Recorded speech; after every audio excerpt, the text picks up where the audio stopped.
Hey guys, what's up? Welcome back here to today's edition of Intuitive Angling, and thanks a lot for swinging by the channel to check out today's video. I want to talk about the complexities, what I call the complexities of rain, and how it affects bass behavior, how it affects the lures that the bass bite, how it affects the areas that the bass live in, because guys, it is not as common, or it's not as simple as what a lot of people think. A lot of people think, oh, it's raining, fish are going to be biting good, and they're going to be hitting top waters and all that type of stuff. It ain't that simple. So we're going to I want to sort of go through season by season and explain to you conditionally how rain affects bass negatively or positively under different situations. And it's a perfect day to do that, guys, because I'm on my way to Lake of the Ozarks right now. I just dropped the kids off at school. And it's raining. It's getting ready to rain like a mother. It's raining right now. It's going to be raining all day long. So it's a good time to talk about it. And also, guys, speaking of rain and staying dry, guys, if you guys want the best rain suit I have ever used or ever seen in my entire life, check out the Simms Pro Dry rain gear. I'll put it in my Tackle Warehouse link in the description. I got my suit, guys, through Tackle Warehouse too. I have had rain suits ever since, for 50 years fishing, guys, and I have never until now had one that just does not leak whatsoever. That Simms Pro Dry, guys, is the driest rain suit you'll ever find. If you just want to be done with it and not ever get wet again, just check them out, guys. Like I said, link in the description here to them. You know how most rain gear, the true test of a rain gear is if you're sitting in your boat, if your crotch doesn't get wet, like you're just sitting in your boat, driving your boat or whatever, guys, everything stays dry. It's got wrist straps. You don't get your arms or wrists wet. You don't get your crotch wet. You don't get anything wet. It's absolutely freaking awesome. So check it out. Link in the description there. Okay, guys, rain and bass, man. This is like, I remember years ago, you guys may or may not know who Charlie Campbell is. He's like from Missouri here. He's in the Bass Fishing Hall of Fame. One of Johnny Morris's best friends. And Charlie's claim to fame was he was like the best Zara spook fisherman in the world.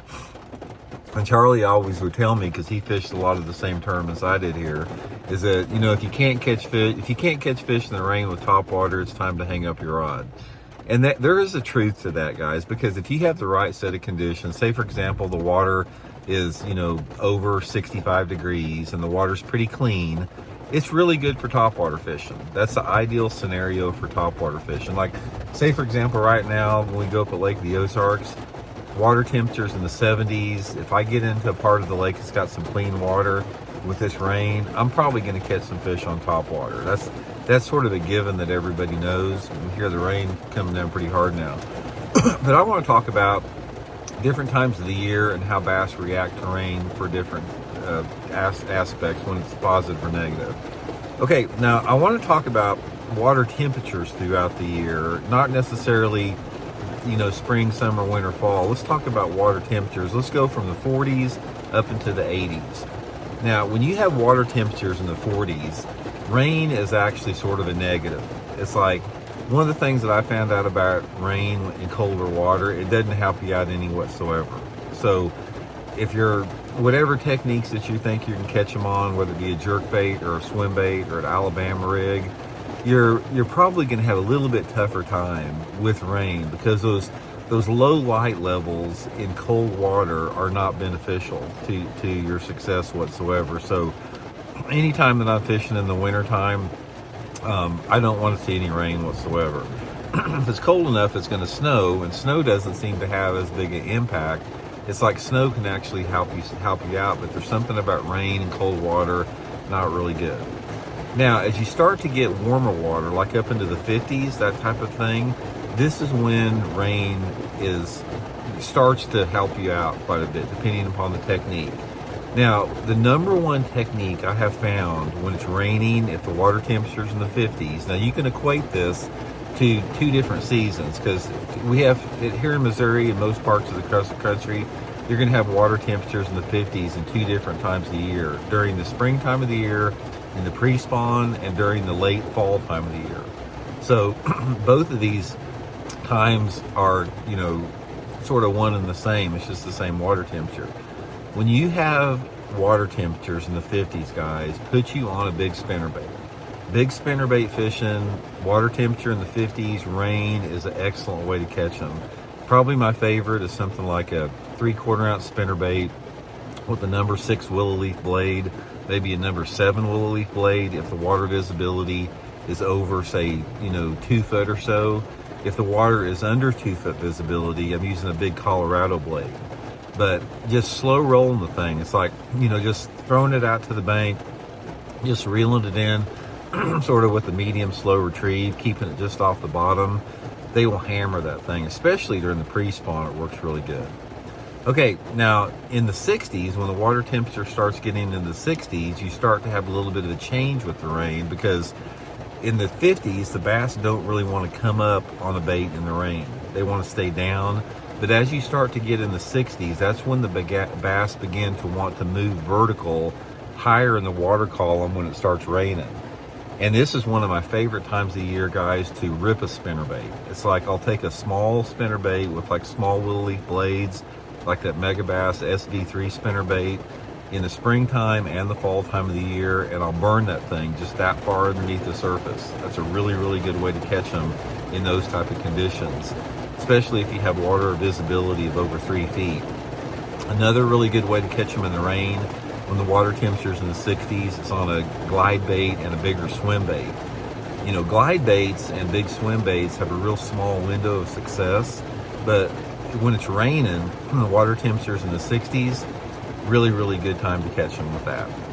Okay, now as you start to get water temperatures up in the 70s and into the 80s, this is when your shallow topwater fishing is going to start getting good. This is when like your Zara spook fishing is going to be good, your pop-R fishing.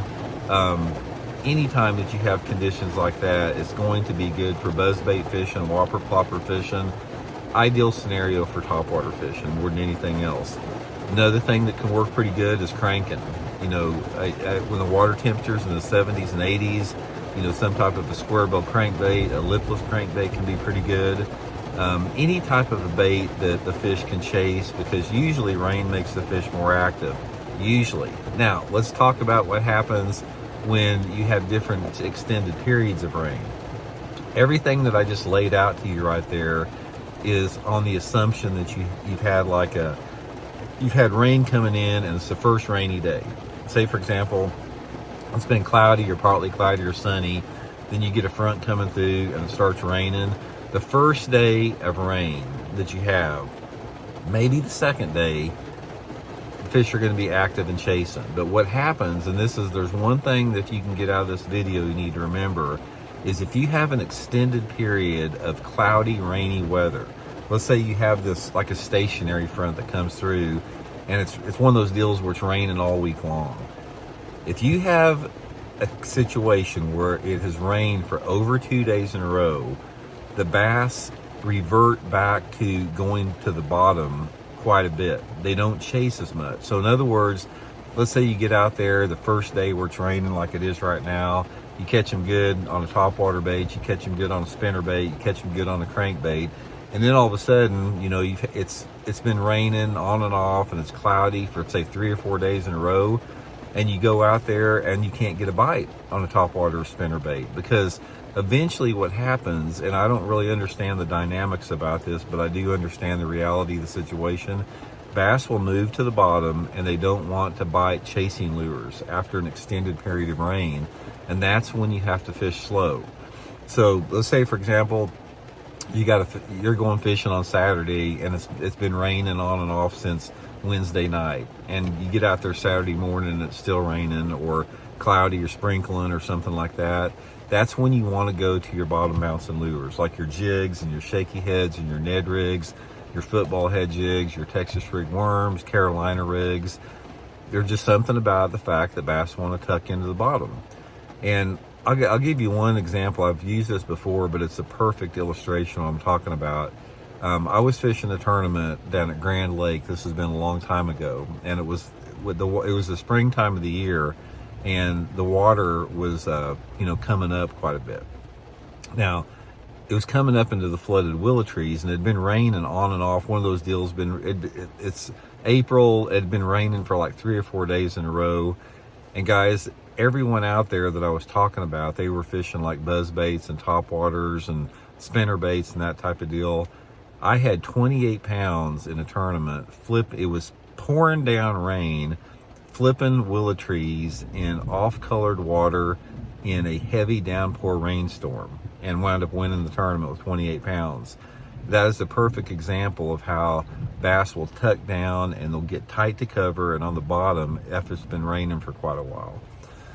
But the main thing is, like anything else, is just listen to the fish, and most of the time when it's raining, the fishing's better. It's like, you know, you may or may not want to be out in it, but very seldom have I ever seen a situation, unless the water is cold and muddy, when you have rain, that makes it tougher. But most of the time, guys, if you have water temperatures over 60 degrees, fishing's going to be better in the rain. And one other piece of advice I'll give you guys on this is, if you're out fishing on a rainy day, try to find the cleanest water you can find, because bass that live in that real clear water are spooky and hard to catch most of the time. And if they get a day where it's raining like it is right now, they usually fire up pretty good. So get your butt in the clearest water you can find when it's raining. So anyway, hope it helps out, guys. We'll talk later.